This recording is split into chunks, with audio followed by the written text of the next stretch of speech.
you talked a little bit about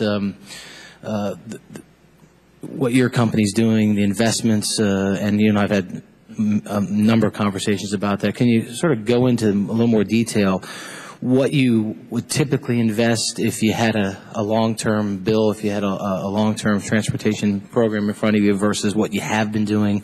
Because I think that the thing that you can bring to light is the ripple effect through the economy. And so if you can talk a little bit about that. Sure. When ICE-T passed, T21 passed, and Safe-T-Lou passed, when those three bills passed, the first 2 or 3 years in those bills, we expanded plant capacities in aggregate plants, hot mix asphalt plants, ready mix plants, precast plants. We invest knowing that there are going to be predictable funds going into the system.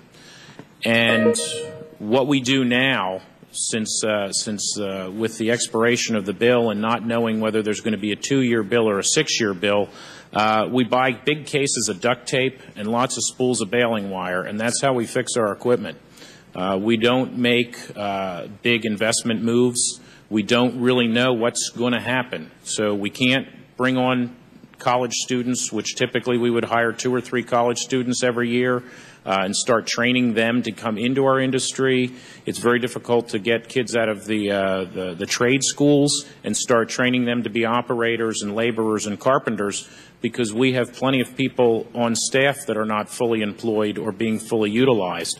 So our training programs kind of sit off to the side. Our capital investments, which are really, they're large trickle-down type things. When we buy a truck, it can be $750,000 to $1.5 million. That's a big investment. I need to know that it's going to be busy for several years before we can actually do the actual acquisition. In talking to colleagues of mine that work at Caterpillar and some of the other big construction companies, I can drive by their yard, and right now I could rent any of those pieces because they're all just sitting there, which means that the people back in Peoria are not building more trucks because there's plenty of trucks just sitting out there in rental fleets, which if I were to get a job off of stimulus, that's where I'm going to go first. If I don't have it in my own fleet, I'm going to rent it from somebody, which means we're not going to build it, which means the foundries aren't working. And the trickle down in our industry, the basic industries of aggregate supply and then construction, is a very, very long chain. Not that I want you to you're a private company, so you may not want to talk dollars, but percentage-wise, what kind of cut or what kind of decrease in capital spending are you experiencing? Well, I put it in my testimony just because I think it's important, and even though we are privately held, we typically don't go into big, we don't lay our finances out. But I do think it's important that people understand we would typically spend upwards of $45 million on capital spending. And we're in the $20 million range right now. And that just fixes stuff. It buys a few over-the-road trucks because maybe something just won't run anymore. But, the years of placing orders for 10 and 15 over-the-road trucks and 17 mixers and 3 large dozers and 5 trucks, we just can't do that without knowing where the funding stream is going to come from. And just one more point, if you express the training part of it. If you're not training people today, part-time to full-time on that. Can you, as you heard Ms. Richardson earlier, ask GAO whether they could quantify jobs saved as distinguished from jobs created, workers called back to work? Is there some way you can do that? Mr. Chairman, thank you for that question. I very much appreciate giving some input relative to this. From a construction worker's perspective, they work hour to hour, and day to day, week to week, month to month is not what they're looking at. They're really working hour to hour. That's what, as a contractor, as an aggregate supplier, as a bridge beam producer, that's what we can track.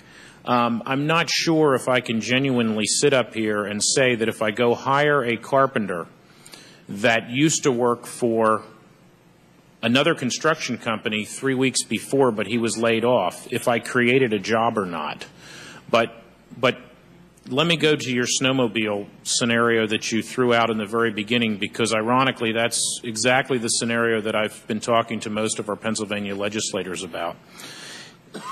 Our construction in Pennsylvania is very seasonal, and the goal of every seasonal construction worker in Pennsylvania is to work to Thanksgiving, and then they're very happy. They've worked for 9 or 10 months, and then they're laid off.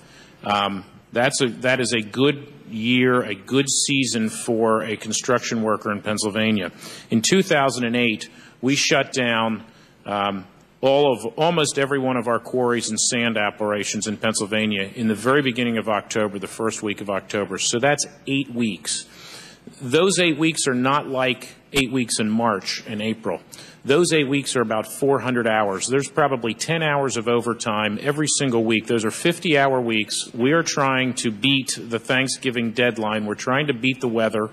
And I speak for Pennsylvania, but this is true of any northern state that has seasonal construction. You could be talking about Minnesota. That's our situation right there. And so this is the bread and butter. October and November is the money that they're going to buy your snowmobiles, which we have the good fortune of having in Pennsylvania, the four-wheelers that we have in Pennsylvania. We're in an area that have boats. This is the discretionary spending that our workers have. I talk to these guys every day because I employ 3,200 of these individuals.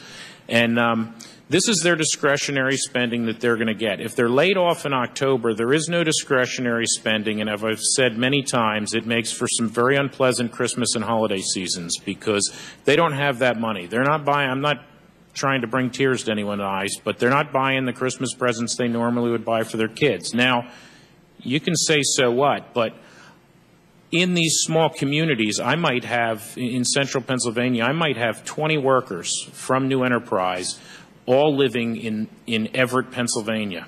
Well, if they're not spending and buying 2 or 3 four-wheelers, a big four-wheel drive truck, a boat, a ski-doo, and a snowmobile, that's the trickle-down effect.